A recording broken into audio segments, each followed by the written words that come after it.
I'm Ariana Grande. Hi, I'm Cynthia Erivo. And you're listening to the Broadway Podcast Network. Visit bpm.fm to discover more.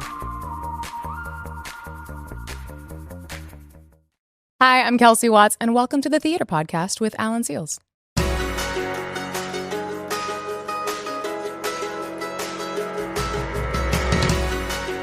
Hi, everyone, and welcome back to the Theater Podcast. I'm Alan Seals, and today we've got a powerhouse guest whose journey is taking her from the recording studio straight to the Broadway stage. You may know her from The Voice, where she blew everyone away with her soaring high notes, or for her work as an independent singer-songwriter blending pop and theatrical influences. But now she's stepping out into an entirely new spotlight, making her Broadway debut as Jane Seymour here in 6 on Broadway. In this episode, Kelsie opens up about her path from opera training to pop music, how she built her career as an independent artist, and what it took to land a role in a hit Broadway show after years away from musical theater, which is a result of a chance encounter with the musical director from 6 on a random showboat gig in Missouri. Plus, we get into her passion for mental health advocacy, the reality of being an artist in today's crazy industry, and of course, the behind-the-scenes stories about 6. And she gives us a little bit about her new upcoming single, which I can't wait to hear. If you aren't already, be sure to follow the podcast wherever you're listening now and check out Patreon or Spotify for the video versions of this conversation. And if you do see the video, you'll see that I'm in the studio again with Kelsie. This episode is powered by WelcomeToTimesSquare.com, the billboard experience that lets you be a star for a day. Now let's get into it. Everyone, please enjoy this episode with Kelsie Watts. Here you go. 1, 2, 3.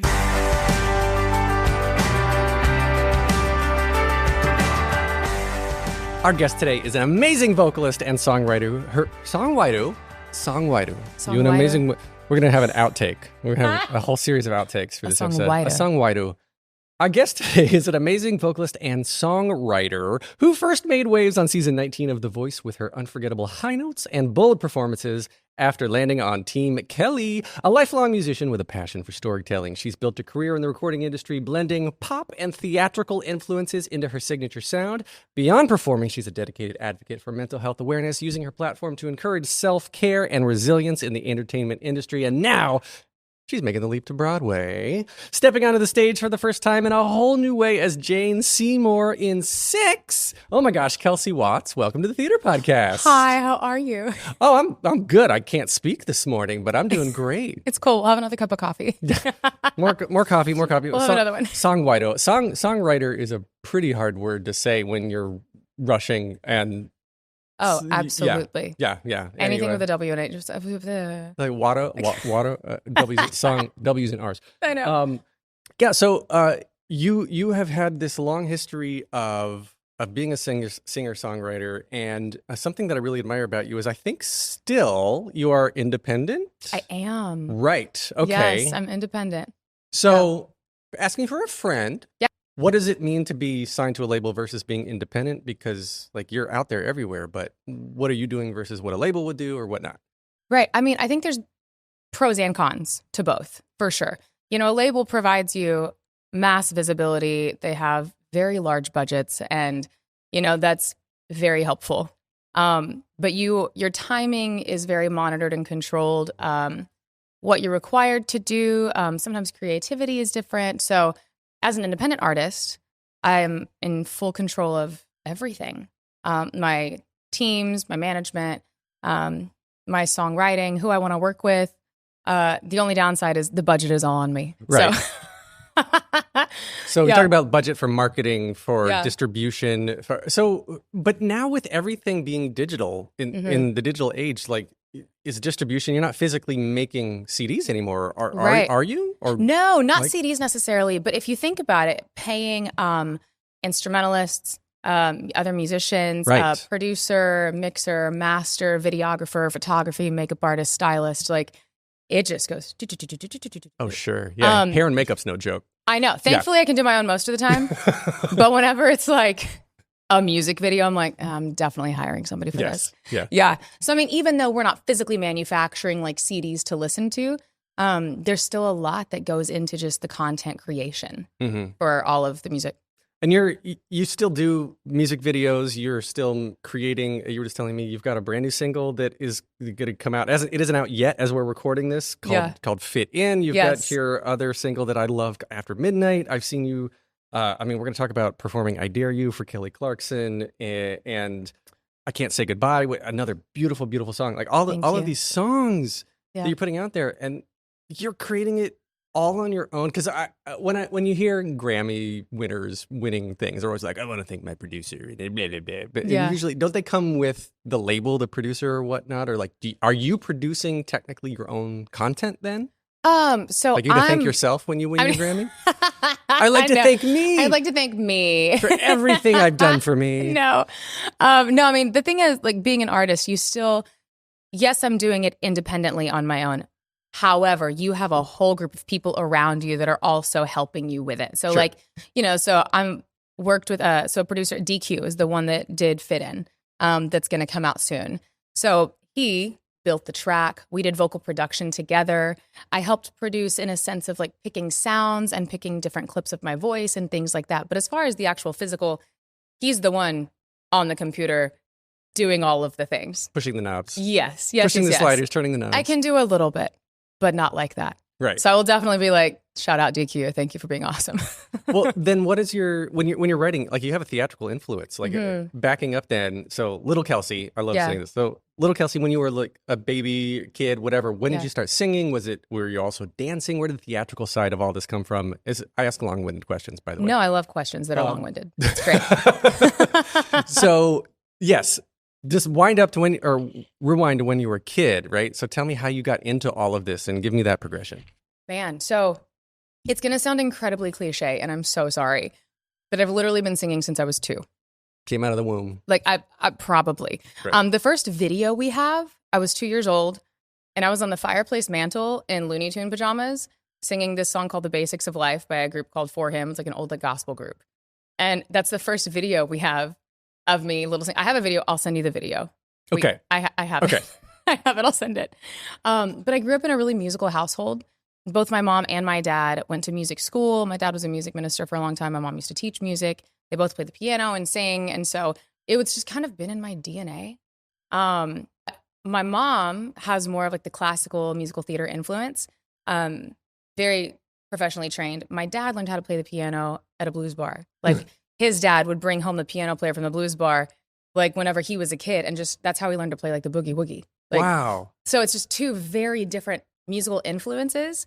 So, I mean, was brought up listening to Mariah Carey, Celine Dion, Whitney Houston, like these like massive like powerhouse divas, but then also Def Leppard, Boston, Kiss, Journey, Guns N' Roses. So it's a very interesting like flow, which is why I would call myself pop rock just from the influence that I've come from. But I love the big voices. So it's just been like a big hodgepodge of influence. When was do you remember the first show that you saw? Like what age were you when you first got into watching musical theater on stage? Oh gosh, the very first show I saw was probably like a high school production of something. But the first one I remember seeing in person was Les Mis. Like that's the first one that I really remember being like, oh my gosh, this just changed my life. And then whenever I was little, my parents were taking a road trip and I was in the back seat of the Suburban and they were playing Fontaine Was Dying. And then I'm literally like, we're literally like, why they wanted to listen to this on a road trip, I don't know. But it was like the 10th anniversary like version. And I'm in the back seat just sobbing because I'm like, oh my gosh, she's dying. And my mom looks back and is like, Kelsie, it's okay. It's not real. I was like, yes, it's real. It sucks. Like lost it. So I think Les Miserables was definitely the first musical that made me feel something. Interesting. For Fontaine. Yeah. Wait, I don't know the characters well enough. I'm a horrible Les Mis musical theater person. No, that's fine. So Fontaine, was she the daughter or was she? She was the mother. Wait, who was Anne Hathaway? Anne Hathaway at Fontaine. Was Fontaine? Okay, good. All right, so I was about to make a giving up your hair joke, but I didn't realize if that was appropriate to the character. Poor thing. Poor thing. Yeah. Oh my gosh. You know, like in the book, she showed her front teeth too. No. Yeah.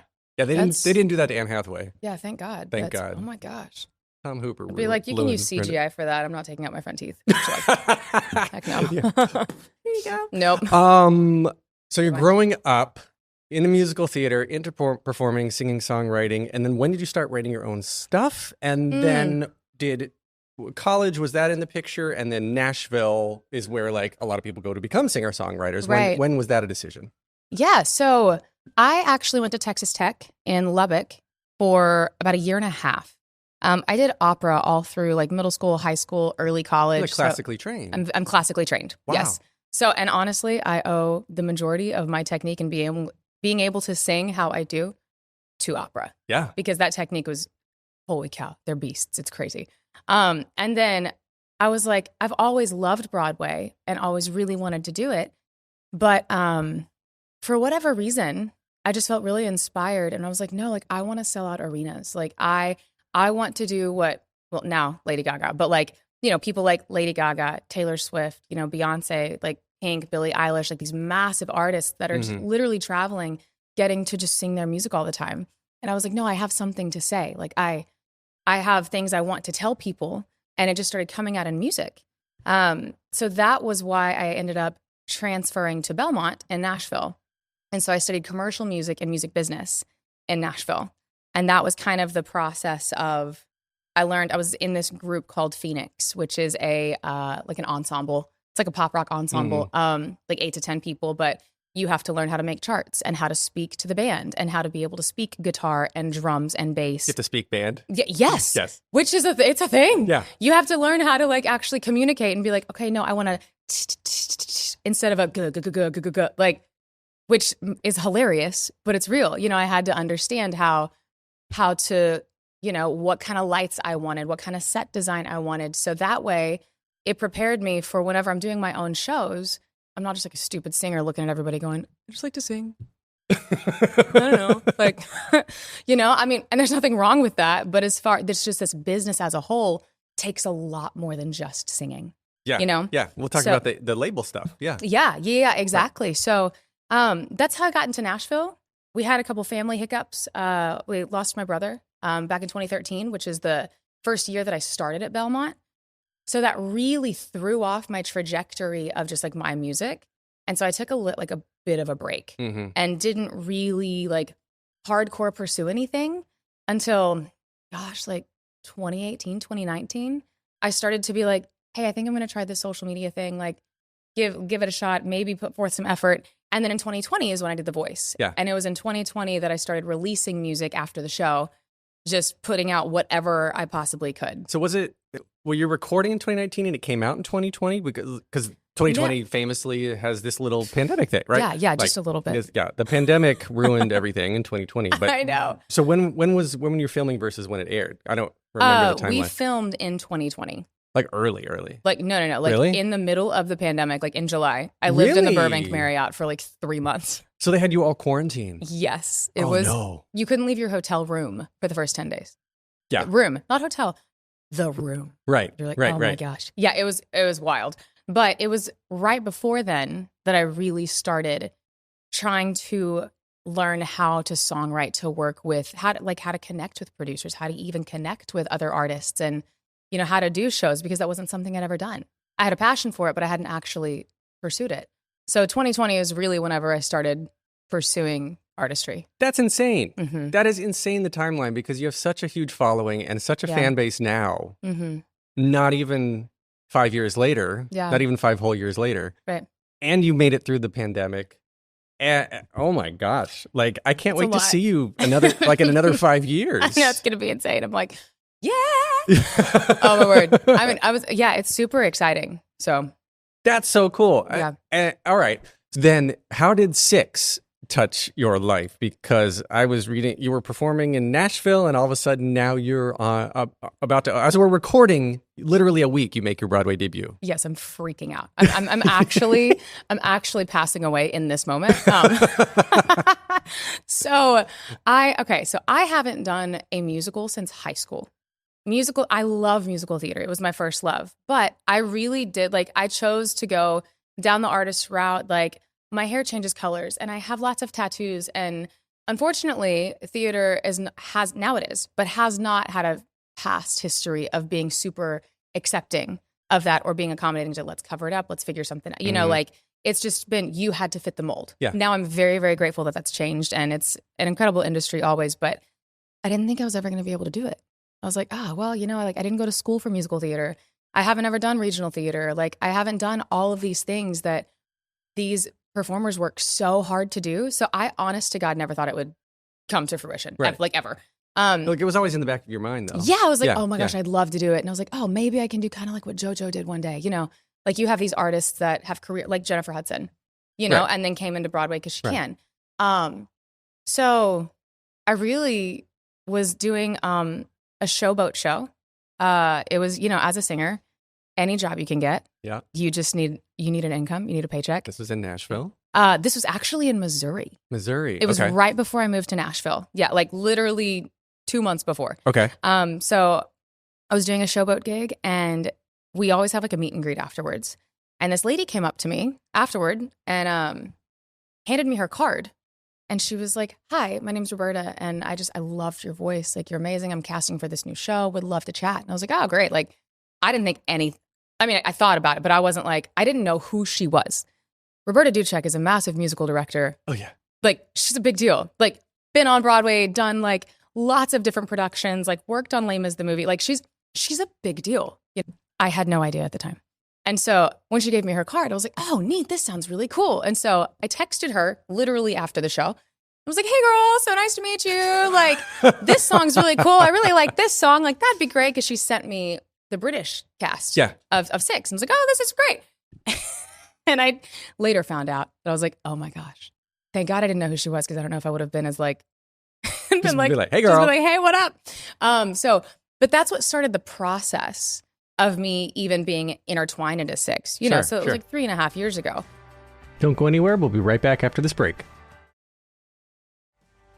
Welcome back to the episode. And so, you know, but then the pandemic happened. And like right before I went on to The Voice, like I had stayed in touch with her.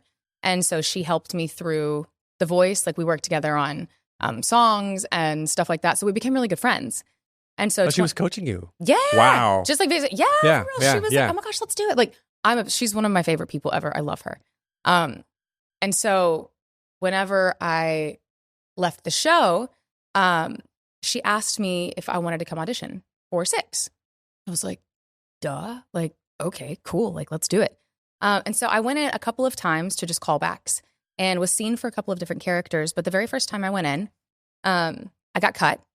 And I was like, hey, because I'm that person that I want to know why. Good. And I had the opportunity to learn why I got cut. Yeah.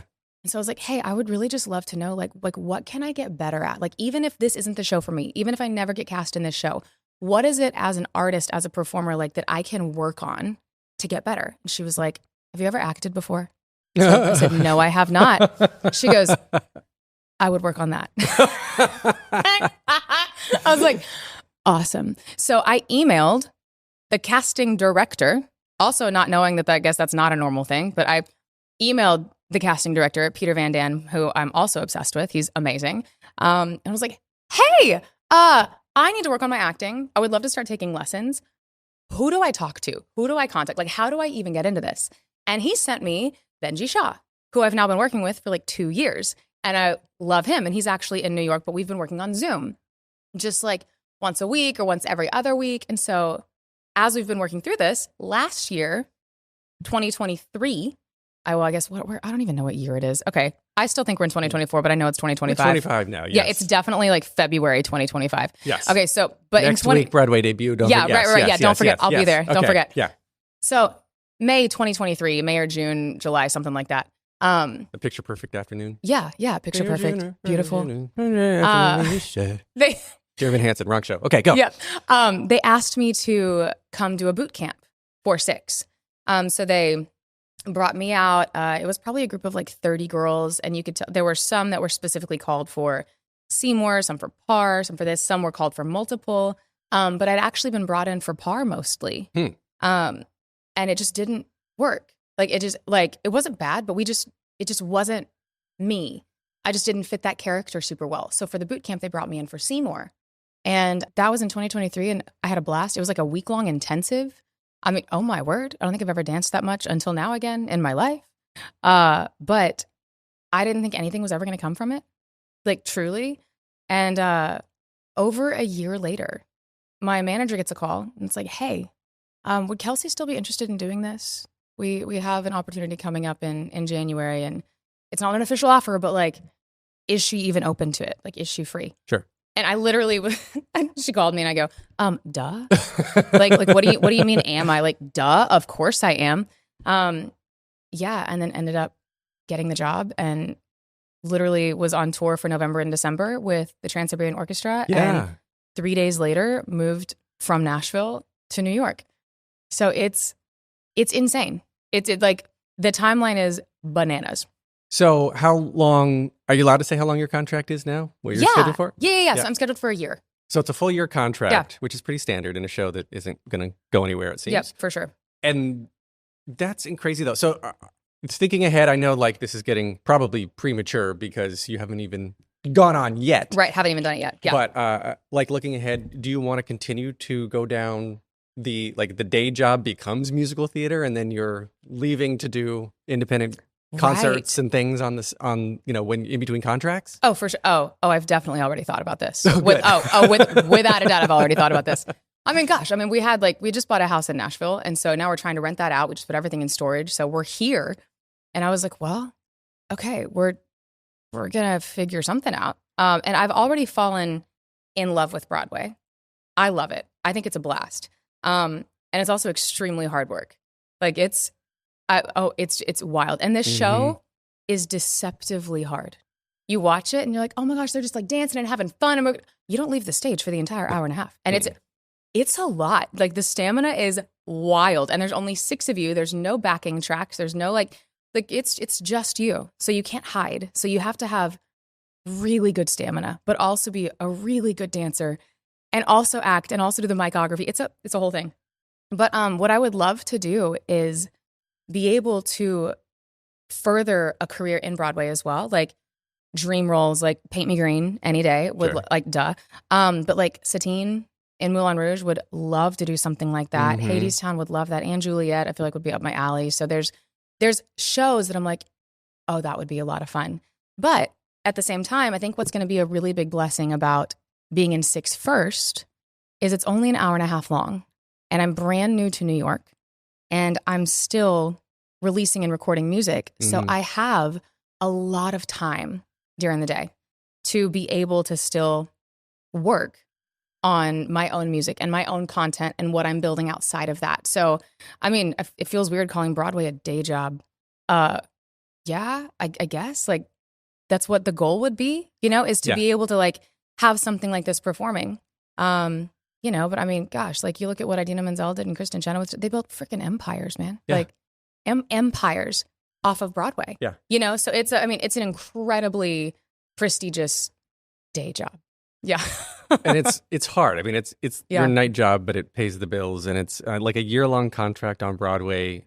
These days, unfortunately, is still almost unheard of. I know. Unless you're in one of the big ones, Hamilton, Lion King. For sure. Aladdin, 6. Yeah, Wicked and Juliet, the ones you named, Moulin Rouge going forever. Right, yeah. Yeah, so that's interesting. And I wonder, too, because of the people you're going to start getting in with, if the TV and film is going to come in? That is the goal, for sure. Yeah? Yep. So what I would love to do, because I don't have an agent. So I would love to, because of the following I've built on social media over the last year and being able to have the opportunity to be in something like Six, but also releasing my own music, I would love to be able to use all of that to be able to kind of shop around agencies and be like, hey, like, is there one that's a good fit? Can we do television and film? Can we do commercials? Like, because as a creative, I feel so selfish things, but I want to do all of it. I have the dream and the ambition to be able to do all of it in some capacity. Like not to be, I want to be a jack of all trades. Like that's not the goal, but I would love to be able to be a part of things like that. Are you a vision board creator? Yes, I absolutely am. I was going to say, I can see shade. at home. You've got your Wicked, your Glinda up here, and then word. your Anne Juliet down there. Oh, for sure. And then I have, like a picture of Zendaya because her being in The Greatest Showman, but then also in Euphoria, but then also making music. I mean, you have people like that they can't. Like Lady Gaga is a great example. I mean, she's in so many incredible TV shows, also movies, also still touring. So I'm like, I know it's possible.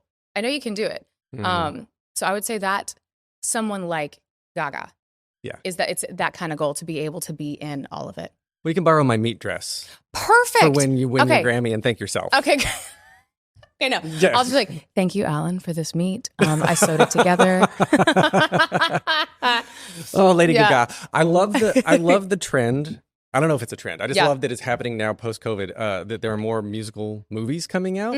I don't like that they're not being billed as musicals. Right. Fair. You got like Charlie and the Chocolate Factory and Mean Girls and whatnot. But now, like, I think Wicked hopefully is going to flip the switch on that. Oh my gosh, yeah. Because they aired the first trailer for that in last year's Super Bowl. Right. So they were getting the person of all demographics, of all genders, ages, and whatnot. Yeah. To look at this musical and say, oh, I want to go see that. I wonder what that's about. Incredible. And so now I hope they're, like I said, I just hope they're making more musical movies. Yep. Because I think singing, dancing, like it speaks to us in a way that we need absolutely right now. Oh my gosh, for sure. Yep, absolutely. And I loved Wicked, like the movie. Yeah. I had no idea what to expect going into it. And I You was hadn't seen it before?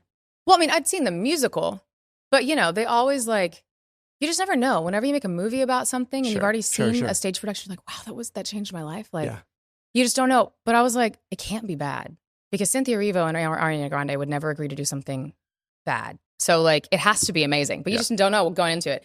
And I was on tour whenever we went to go see the movie, and all of us, like all the girls from the tour, went and like, I cried. I was like, this is phenomenal. Like all of the set pieces and the cinematography and the acting and the music and like Jonathan Bailey, like just they all were just incredible. Yeah. Everybody was incredible. I just love, I love that John Chu cared so deeply about building practical sets. Same. And then I talked with Ethan Slater, and I've heard interviews with Cynthia and Ariana too, and they're all very much of the same ilk of just like, when you're there, you don't have to imagine, because there's literally a train. There's literally a field of 9 million tulips. How crazy is that? That's insane. For like 6 seconds of screen time, they planted a field of 9 million tulips. Insane. Crazy. That's the most impressive thing ever. Crazy? I think I just made up a word. Incredible and crazy. Crazy. Crazy. Crazy, yo. You heard it here first. Crazy. That's all the kids are saying. That's it. I think. I don't know. We'll go with it. We'll go with that. That's sus. Skibbity. Ohio. Right? It's my favorite videos on TikTok. There's a guy and his daughter. Yes, I know exactly who you're talking about. And he's like he'll go to order at the drive-thru. Skibbity, whatever. Ohio. I don't even know. But like, it's like you bring them showing the different. Showing the different ones. I think it's amazing. No, I try to do it with kids, ironically, because I'm so bad at it. Yeah. So, and then my kids tell me that I'm sus because I say sus. I'm like, but you told me I was sus, so you're sus. And like, but that's sus. So wow. It's just a constant. It's a fun little. It's a fun little circle. I love that. Yeah. So then, The Voice. Mm-hmm. You audition. If it was filming in 2020, I assume the like general audition in 2019, or how did that process go? So they called me to audition a couple of different times. They called you, correct? And they're like, "Hey, Kels, hey, train." Yeah. Well, I mean, they emailed me. Like they're like, "Hey, girl, hey." So it was like a scheduled audition, but they'd already brought me in twice and had told me no already twice for the casting. So I was like, why are you calling again? Like, why? Like, I'm still the same person. So I don't know. So anyway, but I was like, why not? I'll do it again. So went out to LA and did another audition and ended up making it into the blind auditions. I was like, sweet. I mean, but I didn't expect anything to happen. Again, I didn't expect anything to happen, but I guess that was in 2019. It had to have been like towards the end of the year. And you know who the judges are. Mm-hmm. Was it your choice to sing Kelly's song, even though she was one of the judges? I Dare You? It's a complicated answer. Yes and no. So they give you like a list of songs you can pick from, and then you can give your top 5, and then they pick from the top 5 for what you can sing, because you're also with 95 other singers picking from the same list of the same songs. So they don't want the same people. Correct. The different people sing the same songs. Yes, and because of licensing, you can't just pick whatever song you want. You know? So like whenever people are like, "Oh my gosh, why did she pick that song?" I'm like, dude, that's what they gave me. I didn't have to like stop. But I'm like, it's fine. I don't need to explain that to millions of people. Right. So yeah, I did put it on there. Whenever I saw it on the list, I was like, okay, I am 1 in 95 singers just trying to be able to audition for the blind audition. Sure. You know, because once the teams fill up, like you don't get to audition. So you want to be one of the first people. And the strategic marketing side of me went, okay, Kelly Clarkson is a coach. She just released a new single. Her new single is on this list. If I put that in my top 5, 9 times out of 10, they're probably going to say, hey, that'll make great TV. Let's give her that song. We'll put her in front of Kelly Clarkson, and it'll be like, oh my gosh, she's singing a Kelly Clarkson song for Kelly Clarkson. Like, how crazy. And that's what happened. There's a wolf that preys on a world that strays so far from the garden. And just like your own, every heart you know seems cold and hardened. You may not have the stage, but you still have the force. You may not have the strength, but if you have a choice, I dare you to love. I dare you to love. Even if you're hurt and you can only see the worst, even if you think it's not enough. Oh, I dare you to love.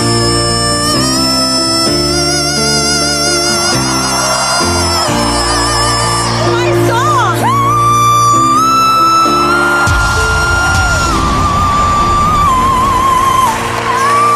Even if you're hurt, you can only see the worst.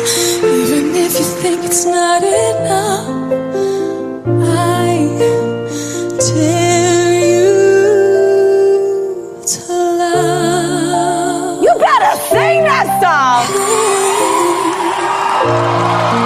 She said, I watched the clip of you performing it, and the recommended videos afterwards include was 10 times that contestants made the judges cry, and yours was Oh one my of gosh. them. I didn't know that even existed. Yes, and but That's awesome. it's from other languages too. So I was watching like some. Oh, wow. It was really good. That's really I had to cool. watch the whole thing. That's so It's great. I'll have to go these are watch great it. Singers.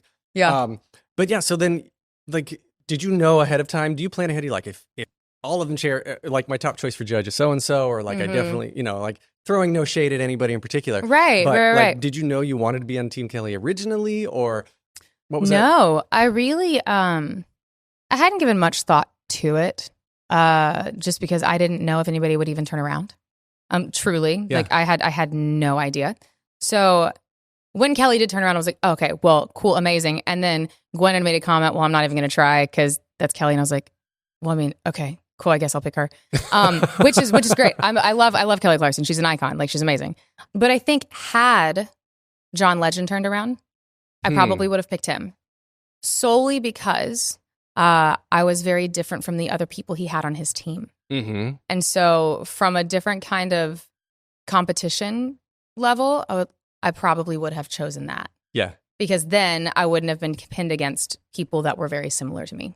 Interesting. And I think it's interesting. I don't know what the statistics are now. I remember reading like years ago that I think Blake had the most wins. Oh, yeah, for sure. And that's not somebody like as a country singer, it's not someone I'd be like, oh, he's something that's traditionally, catering to pop fans is going to do well with a country coach. But Right. coaching is not performing. Correct. So it's interesting. Was there something that you've taken away that Kelly has worked with you on that she told you that you still bring with you that you're going to, thank her in your meet dress? In my meet dress while thanking Alan and myself. Yeah.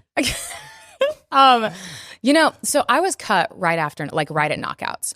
So it was right before lives. Mm-hmm. So we didn't really get to work a ton with the coach. We worked with them twice for like maybe 10 minutes. So it's not like you get this like mass amount of like one-on-one time where you really get to like learn. Yeah. But one thing that she did say was she wanted more emotion out of what I was singing whenever they gave me You Ought to Know by Alanis Morissette for knockouts. And I mean, love that song. Is it like 100% me? No, but great song. Love it. And she said, I want you to be angrier. Like, I want you to not sing as pretty. I was like, okay. Now, that did not serve me well for the show, but in my life, it has served me really well. That's the acting. Yeah. Yeah. Full circle. Oh my gosh, full circle.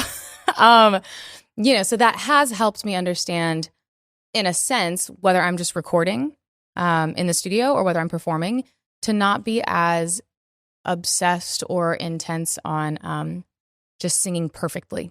Yes. All the time. Yes. It's okay for a note to be slightly off if it's because of the emotion. Mm-hmm. Now, obviously, you don't want to sing flat for an entire song because you're sad. Like, do not do that. That's terrible. But like, if it's a moment, then you're like, oh, okay, cool. That was okay. Well, yeah, you don't obviously, I think when you're watching somebody perform, it takes it to a different level to watch them go somewhere that is so raw that their voice is impacted. Right. Because you know they're a good singer. You know they Yes. wouldn't be there if they weren't good. Right. But then when you hear someone trying to hold back crying, or their voice breaks because they're upset, or they're just like, they giggle because they're so happy. Yeah. All of that, it negates anything that if you're looking at like a waveform of somebody's voice, Right. if it's not perfect, it doesn't matter. You don't care because you're watching them perform whatever they're performing. Yeah, and it moves you. Right. It like speaks to you. Yeah, 100%. Don't go anywhere. We'll be right back after this break.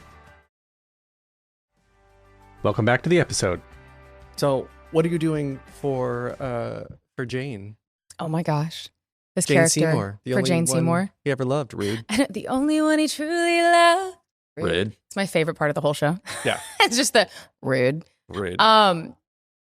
This, never having done a show like this, it's very cool for my first like real like musical to be a blend of pop music, performing as a pop star, and theater. Mm-hmm. It's so cool because I get to use a microphone. I get to use in-ears, like things that I'm used to doing all the time. I'm like, this is great. But at the same time, yes, you are still a part of you while playing this character, but you have to take parts of yourself out to serve the character better. Mm-hmm. You know? Mm-hmm. So with her, full transparency, when I first like looked at her character, I did not like her. I was like, because I don't anybody come for me. Like, dear God, like, don't come for me. But I didn't know like the backstory and the history of like who she was, who her character was. I just saw all these other like super badass queens that were like stomping around like, yeah, let's go. And then she was like, came across as almost passive. Mm-hmm. Not the people playing her, but the character themselves. Sure. And so I was like, why is she like so chill? Like, I don't get it. And then the more I dove into her character, the more I fell in love with her, because Six sent us this documentary to watch on all of the queens before we even started rehearsals. Just so that, I've learned more about history in the past like month than I have in my entire life. Herstory. Yeah, herstory. Herstory. Exactly. And learning about her character, she was so like calculated and strategic in the way she responded, because the two queens before her had literally been like exiled and beheaded. So she had to be very, very strong. So she wasn't passive. She was like, I think she was honestly more badass than most, because I think it takes more strength to be controlled and not react than it does to just let yourself fly off the handle. Mm-hmm. You know? And so much of her character is like this just like controlled strength, but then also like allowing herself to be vulnerable, but only at times that she chooses it. So it's very interesting portraying her, because I'm also very like I relate to her in so many ways, both positively and negatively. I'm like, gosh, I feel so attacked right now. I'm like, dang it. But being able to put so much of myself into her makes it so much more fun to play the character. And I feel like I get to bring almost a different side to where she's more like not as much of an ingenue, because that's the way that I see her, as less of that. Yeah. You know? Yeah. So, I mean, and then she's also just like hella awkward. Like her jokes are so awkward and it's funny. And I'm not going to lie, I'm a really awkward human. Like my husband always tells me, he's like, Kelsie, your existence is funny. I'm like, I don't understand what I'm doing. But then some of the girls last night, we had this like passing of the crown dinner with the current queens to us. And it was super cool. And a couple of the girls that were with me, they go, "You're just funny." And I said, I don't understand. They go, "Because you just exist." And I was like, oh my gosh, it's a trend. I don't know what's happening. So I don't know what the heck I do, but I've been told that I'm awkward all the time. So I'm excited to be able to get to lean into that with this character as well. So I'm very blessed to have been typecasted and get to really just like portray her as best as I can with what truth I think that she lived. I love that analysis of her. And you're right. I it's such a nice respite it's happy. We're energy. And then this is good pacing of the show in general. But then all of a sudden, like we get the Jane Seymour song and it's like we get to breathe for a second. But it is one of the most beautiful and heart-wrenching songs. And everyone I've ever seen perform it makes me cry. Yeah, every single They time. go there. It's the acting, allowing yourself to be vulnerable. Yeah. And after what I've seen of you, heard of you online and your music and everything, I truly cannot wait to see you or hear you sing this. Thanks. I'm so excited. And then watch you do it as well. Hey. Okay. Oh my gosh, are we doing karaoke? Okay, let's see. You got a good heart, but I know it changes. A restless tide, untamable. Oh my gosh. See. You came my way and I knew a storm could come too. You lift me high or let me fall. Well, that happened. And that's all we're going to give you because you have to go see her in the show. Please come see it. That was beautiful. And I can't wait. Thank you. Can't wait. I truly cannot wait. Thank you. Real quick before we wrap up, I just want to touch if you're comfortable going there. You said you lost your brother back in 2013. I think. 2013. And you wrote I can't say goodbye, which is you perform in New York Fashion Week, which wouldn't even touch on New York Fashion Week. I know. So let's go back to that. But that's the whole thing. But let's talk about your brother real quick because you're a very big advocate for mental health. I am. Yes. So I always tell people before I start this conversation, I promise I'm not trying to be morbid. I'm just so used to talking about it. Yeah. And it's become such a part of just my story and my testimony that I can just now talk about it more easily, thankfully. So I think there's always been a stigma around mental health and people really don't like to talk about suicide or people taking their own lives, whichever statement you're allowed to put on here. But once we lost my brother, he did have clinical depression, but he'd been on medication for a while and my family and I are all very open about all of that and were at the time as well.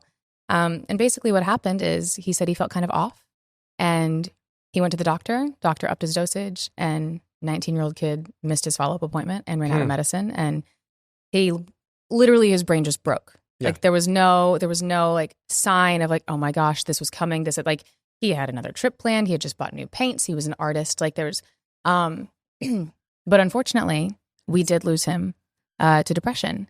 And, you never get over it. You learn to live with the grief instead of in it, but helping other people and speaking out for mental health and mental health awareness and like recovery it brings purpose to the pain, Mm-hmm. And I know I'll see him again one day and like I know he's thriving more than I am right now and I'm so grateful for that. But you always just have this part of you that kind of feels like it's like died a little bit. Mm-hmm. And so one way that I processed that grief was writing I Can't Say Goodbye. I was in an apartment in Nashville and I played the piano, not amazingly, but I played the piano. And I was writing and playing and it just started coming out. And my husband came home later that day and I was still at the piano and I'm just like ugly crying, like stop. And he was like, oh my gosh, are you okay? And I was like, and so, but literally that's how I wrote it. And it just came out. And I wrote it in a way where I wanted anybody that had lost someone too soon to be able to relate to it, mm-hmm. To where it wasn't just about the way that I had lost my brother Jordan, but if someone had lost a family member too soon, if someone had lost somebody to addiction, like if someone had lost somebody in an accident, like, to where they would really be able to relate. So I partnered with Dee Dee Hirsch, 988, even at New York Fashion Week, got to walked in New York Fashion Week and got to perform at the Break Free event, Recovery on the Runway. And even just the amount of messages I've gotten from just that show wow. people who have recently lost family members, and or like have a friend who had just lost somebody, or like, hey, like I'm going through this, like what's going, like the amount of people I've been able to help encourage because of what I've been through is really like my biggest goal in life. That's why I do music. That's why I do entertainment. That's why I have the platform that I have, because I have such a passion for letting everybody know there's always hope. You are wanted. You are needed in this world. You're not alone. Dealing with these things does not make you weird or abnormal. It actually makes you really normal, because most everybody deals with it at some point or another, you know? And I think the easiest way to become bogged down by it is by believing the lie that you're by yourself and that nobody else has ever dealt with it. And so that's why I speak so openly about it, and that it's just a normal, like daily conversation for me. So that way people can hopefully be encouraged and then feel like it's not as much of a taboo conversation. It shouldn't be taboo. Mental health shouldn't be taboo. And I enjoy that. It's one of the positive things I feel that social media has brought is to allow a younger generation to talk about mental health, and when they're feeling down, or advocate for what they need, especially in a professional setting, because sometimes the job itself is part of the problem. So for sure. I think it's great. And if like, do you have any top recommendations if anybody like wants to talk to anyone or needs some help? Like, where should they I will call say, or go? the easiest number to call is 988. They're all licensed professionals. There's always somebody on the other line. And if you need some like resources with where you are, like let's say I'm in New York, I'm not okay. I know I can call 988. It's not like 911, but there's always going to be somebody there that can help you immediately. And then they could recommend places in New York, wherever the heck I am, what's around me. Cool. Yes, they'll be like, oh, hey, you can go to this center. We've just called them for you. Like, here's this number. Or like they'll connect you or give you good resources. And so I always encourage people to call with a friend. If you have a friend that you can say, hey, can you call this number with me? So that way you have someone can help direct you. Yeah, just like, for sure.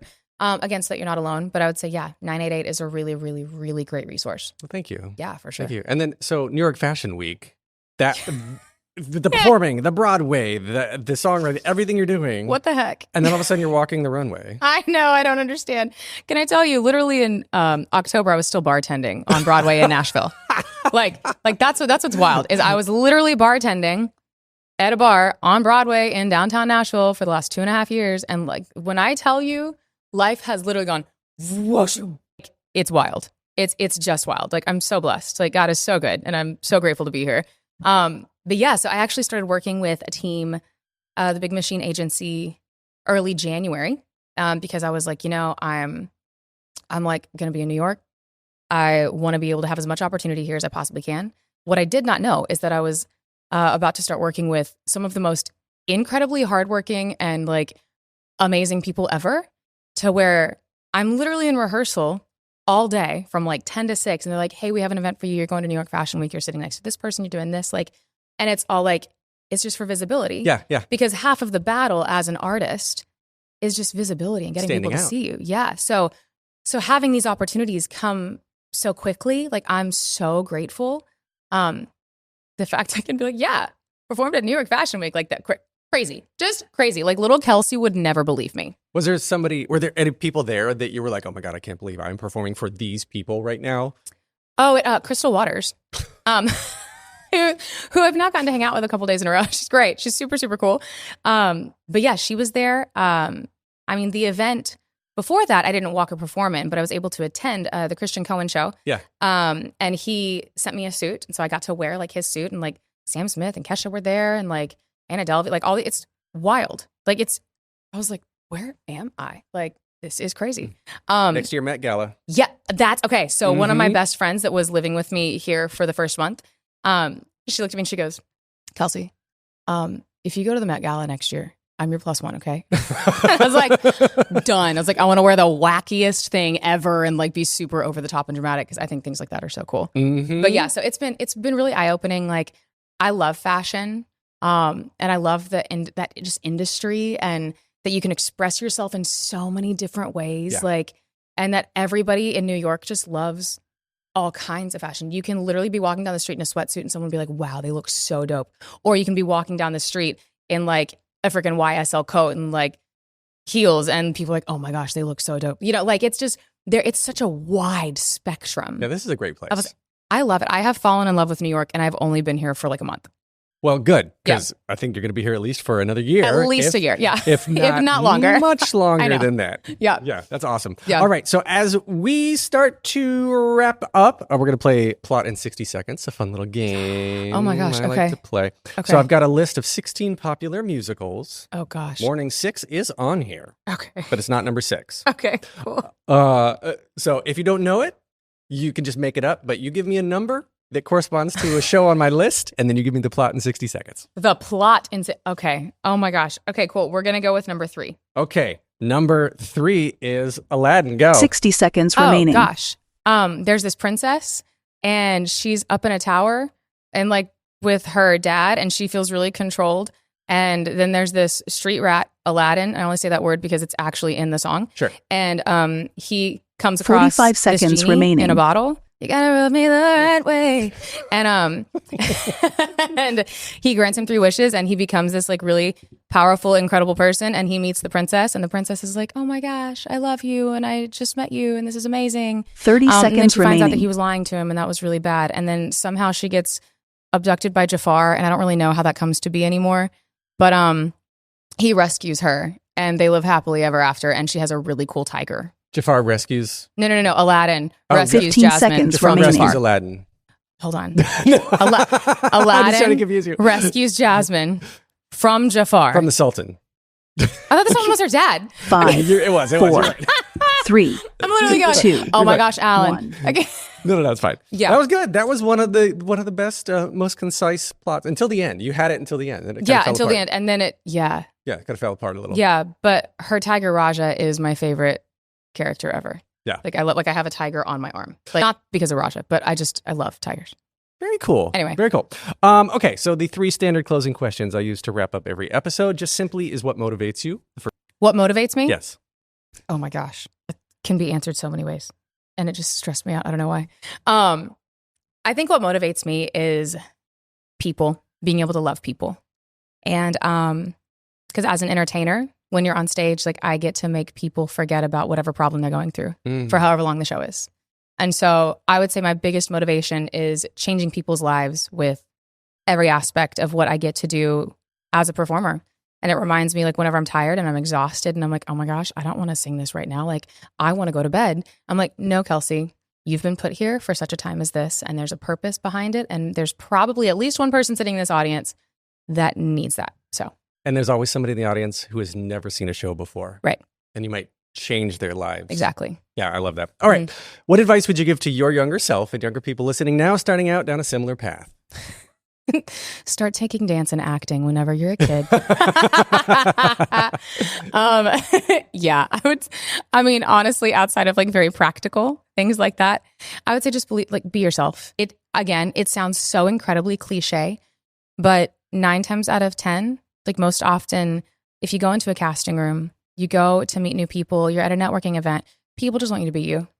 Like they don't want to see like something put on. They don't want to see a new face or like I have everything. This is me. Like, nope, just be you and it'll be good vibes and it'll get your personality will get you much further than your talent will. Your personality will get you farther than, yes. Mm-hmm. Yeah, that is the advice that somebody gave me when I asked them this question was that this still sticks with me is be the person that everyone wants to work with the next time. Correct. Mm-hmm. And that's right. Okay. Exactly right. Last question, hardest one. If you could only see one show for the rest of your life, but you can see it as many times as you want, what would you see? Does it have to be on Broadway? No. The Greatest Showman.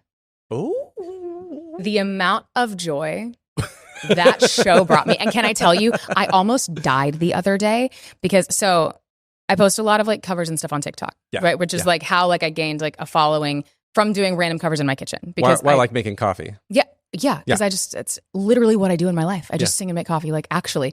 But I did one of never make coffee. Okay, that's so cool. Yeah. But I posted one Never Enough from The Greatest Showman, and Hugh Jackman liked it the other day, and I was on the phone, and I literally stopped mid conversation. I go, he's one of my favorite people. I'm like such a fan, I literally stopped what I was doing and was like, oh my gosh, I have to tell my whole family. I have to call my sister. I have to call my best friend. I'd be like, you guys, he at least knows who I am. This is insane. So like, but yes, I'm a big fan of like all of his work, but The Greatest Showman in general, just the movie, like brings me so much joy and happiness that like, I think I could watch that for the rest of my life and be just fine. It is. Yeah. It is a good movie. I love that. All right. Where can we connect with you online, social media, stream your music? Where plug everything? All of the things. So TikTok, Instagram, Facebook. It's just all Kelsie Watts. So Kelsie. And then Watts, like a light bulb, Watts. I mean, but honestly, if you just type it into Google, things will come up. But I mean, music's on Spotify, Apple Music, Amazon Music, like any platform. Like I think there's even like a Blue Sky now. Yes. That I'm on that. Like, it's I mean, like new Twitter. Yes, it's like new Twitter. Yeah. So all of the things, I try to be as present as possible and accessible as possible. But the ones I'm mainly active on, like all the time, are Instagram and TikTok. And then when is Fit In coming out? We don't have a release date yet. We just got the second mix today. So it'll probably be, I would say like 2 months away. So by the time this airs, probably really soon. All right. I mean, but yeah, it is my favorite song to date that I've done. I can't wait. I am so excited. I can't wait. So, yeah, I can't wait. It's going to be great. Think, so by the end of you should manifest this goal. By the end of your year in 6, you're going to have a full album ready? Oh, dang. If I can do that, that'd be great. Right? Yeah, for sure. Manifest that would be it. awesome. Oprah that out in the world. Yep, manifest out into the world. There you go. We're going to have a full album. It'll be great. Yeah. Well, I cannot wait. I think you are incredibly talented. Congratulations on your Broadway debut. Thank you so much. It is, I can't wait to see you in the show. It's going to be fun. You can get more of me at thetheaterpodcast.com. I'm on Instagram, Threads, TikTok, Facebook. I don't know. I'm out there. Find me online. Leave a rating, leave a review wherever you're listening. Thanks to Jukebox the Ghost for the intro and outro music. Thanks to welcome-to-timesquare.com for this wonderful studio. And Kelsie Watts, thank you for this wonderful conversation. Thank you. You're so great. Y'all are amazing. Take a deep breath, make the world a little colorful.